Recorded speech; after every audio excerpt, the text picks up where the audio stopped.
Hello and welcome to today's video as we go over how I evaluate prospects in LOL Esports without actually really watching them play for the most part.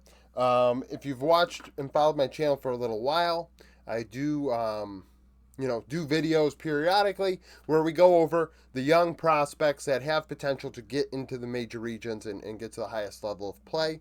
And in this video, we're going to go over some of the things that I identify within the stats that makes me lean, favorably to that player.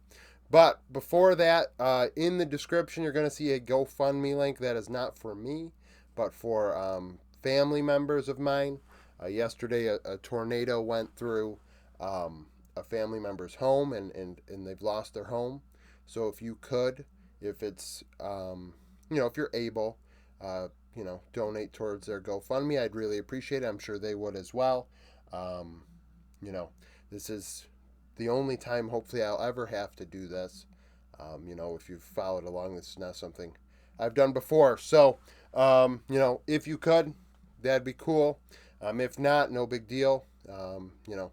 Times are the way they are for everybody. So, just that is down there. If you'd like to assist them in their recovery efforts or whatever you want to say.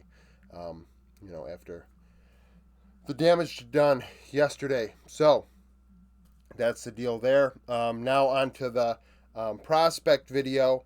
So how do we identify prospects? How do we determine who's good and who's not, right? Especially when I'm honest, I don't watch minor regions. I don't watch academy players. I don't watch Division 3, LFL, or whatever the hell. I don't watch it. We use stats to try and figure out who has potential, and oftentimes it's worked because you don't end up with good stats if you're a bad player.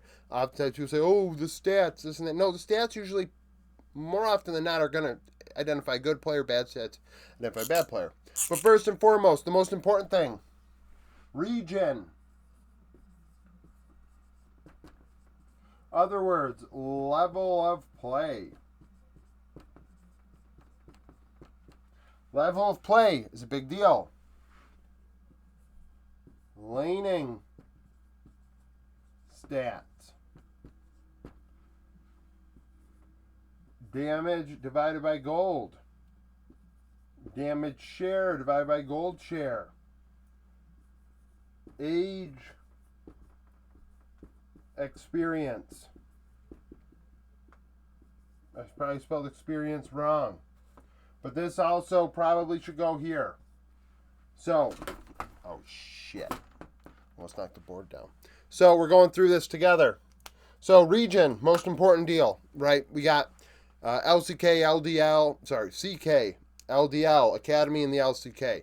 NACL, the collegiate level, which statistics are very hard to find at the level in which I'd like them to be found. And ERLs, also a big deal. So, level of play matters, competitiveness matters. In my opinion, CK is followed by ERLs when it comes to competitiveness, and the way I would say these stats are very indicative of something because the regional leagues in Europe are very strong, in my opinion.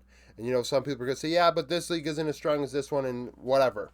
And in EU Masters, we kind of figure that out, just like we figure it out with minor regions in the past at international events at the highest level of play. So when we look at that, I'll look at a player and I'll say, okay, I've identified some players in ERLs, for instance, or CK or whatever, and now let's see how they play against each other in playoffs or in EU Masters, and we kind of break it down, right? And I don't like to use small sample sizes, which is why, there's a couple reasons why I didn't do a prospect video between spring and summer. One, I didn't have the time, but two, I also debated, this is a small sample. Let's take the whole year. Let's look at who panned out the entire year, who's across multiple metas. Let's not be meta dependent, because you want a prospect to be called up because they can play a lot of different variations of metas. One-dimensional players come up, and yes, Mirwin's a great example because Mirwin is a carry-oriented top, in my opinion. High resource, and we'll talk about that in a minute when it comes to looking at stats and determining who, has that factor that I think can translate to the highest level of play. But really, tanks and things like that really wasn't Mirwan's bag, right? It's carry oriented champions. So we look at that and we say, okay, well, level of play. He wasn't part of that Rainbow Seven squad, right? It was Markey in top lane, I believe. Movistar Riders, 7, whatever the hell their team name was. But either here nor there, he's an example of a player that, I thought was really good statistically, and he is very good. He's one of the best prospects in Europe, in my opinion, especially in his role. Now that he's played almost a full year, I would say that he might not be a prospect anymore, but that was indicative of a player that deserved an opportunity, and he's looked fine for the most part. But level of play, it's important. CK, you were looking at players from CK not even get an opportunity in the LCK. Rahel dominates the LEC in bot lane, coming out of no man's land. We see Berserker with C9 coming out of Academy, doing quite well in North America. And in the LPL, we see multiple Korean players that are kind of cast off at younger ages that are doing just fine. So that's the thing, level of play. CK, ERL is important. Now when we go to North America, LDL is harder because their stats are limited. But we look at North America, I have to think, you have to be dominant.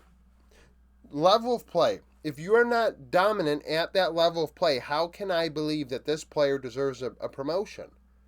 If you can't beat a player of that level, why should you move up? That's like saying, hey, you're a Masters player, but we're going to move you up to Challenger because, I don't know, we're moving you up to Challenger. I know you're not winning or anything, but we're going to move you up. And actually move you up. Not just throw you in the games, but actually move you up, give you the rank, give you the notoriety, give you the pay, and things like that. That's what I'm talking about. You need to dominate at the level of play. You need to show that you are better. And how do I determine if someone's better at the level of play? Well, age and experience becomes a big deal. I argue with people on Discord quite a bit about it because, you have older players maybe. Older prospects, because they're not older. They're a lot younger than I am. But we're looking at players in their early to mid-20s trying to break into that little esports space. And the issue that comes with that is, of course, the variables of off-the-rift things, relationships, life, status, and things of that nature. But also, you're behind. Whether you like it or not, you're behind. When you have a player like Exakick. So Exakick and Supa. I'm using a lot of LEC examples, but Exakick and Supa, right? They both played in ERLs at the same time, but one's 4 years younger than the other, 3-4 years younger, and they have a similar amount of games played. That's indicative of something. Well, Supa at the highest ERL level, I think he played in Division 2 prior to that. But experience plays a role. And if you're a younger player, the way I look at it is, hey, if you have a 16-year-old player in ERL, 17-year-old player in CK or whatever, they have time to still gain wisdom and things like that before I'm like, okay, at 20, 21 years old, it's time to, see what you've got. Are you beating those 18-year-olds that we're talking about right now that are inexperienced? You should be experienced now. You should be beating them. You should be ready to go to the next level. Your development should have taken place. Where if you're in your early to mid-20s at the start, sure, I can just ignore age, but are you going to give me the same amount here, right? I have to assume if I'm picking up a player that I'm going to have them the rest of their career, right? That they're going to be a member of my team. They're going to be a member of my org. They're going to be a franchise piece, right? So am I looking at this and saying, hey, someone's 23 years old, 24 years old, am I going to get 5-6 years out of this player like I would out of a 18-year-old that, yes, I may have, maturity-wise is a big deal too, and I'll mention that too, but I got maybe 10 years out of this player. And you should say, yeah, but you shouldn't, how often does that happen? But that's not the point. If things go well, like you want them to, why else would you be doing this? The player never leaves, right? You're paying the player well, the player never feels the need to leave or retire. But with maturity, that's part of it, right? A younger player doesn't have as much maturity. The the proper habits and things like that. And we see that, YS Cam, for instance, with IG last year, he had to literally go to the hospital because he had health problems due to the amount of games he was playing. And, that, in my opinion, set him back. I don't think he's the same sense, personally.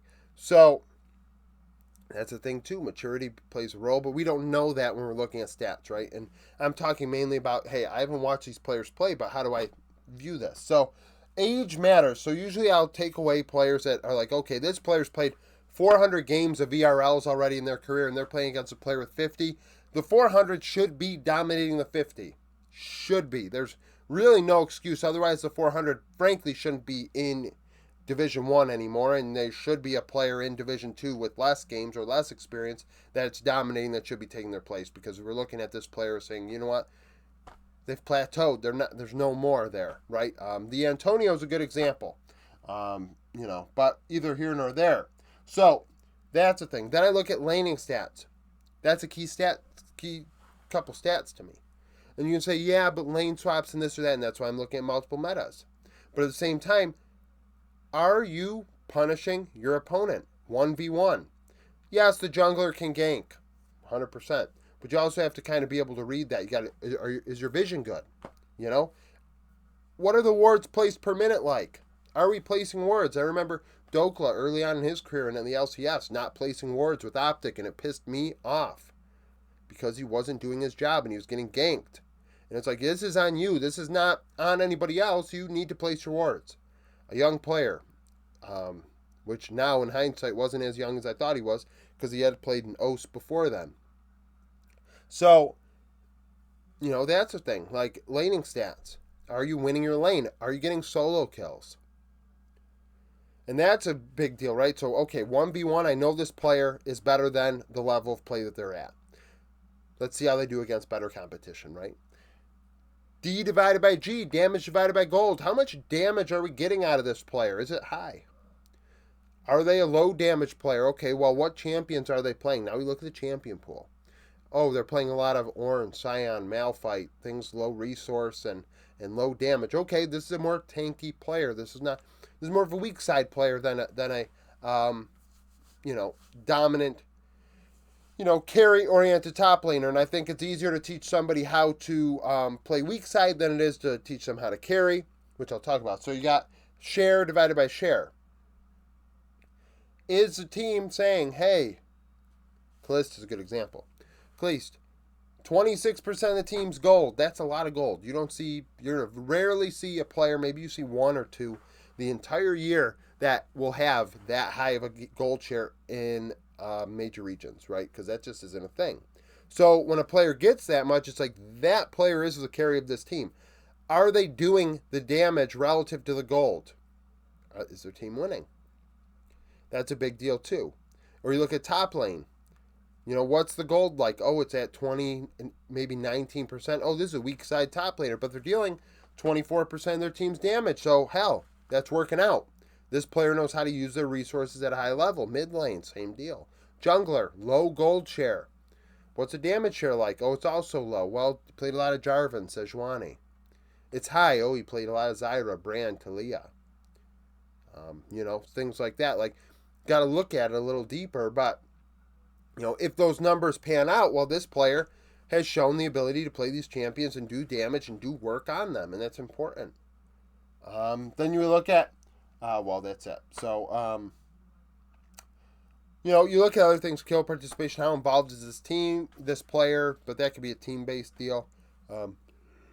CS per minute, I kind of moved away from that a bit. And it's not because of Supa, but it's just, especially with this current meta, CS is kind of all over the place. It is important in the laning phase, in my opinion, because gold is more important than CS. I mean, gold is a result of high CS, but if you aren't actually ahead in gold, but you are ahead in CS, then it's washed. The other players actually done a great job in washing out that CS deficit, which I think is more indicative of a better player. Like, if you can actually wash that out, then I'd rather have you, because that means you're making something happen already. And the player with the gold lead, let's see if they actually CS lead, did they actually do something with it? In laning phase, they may not have.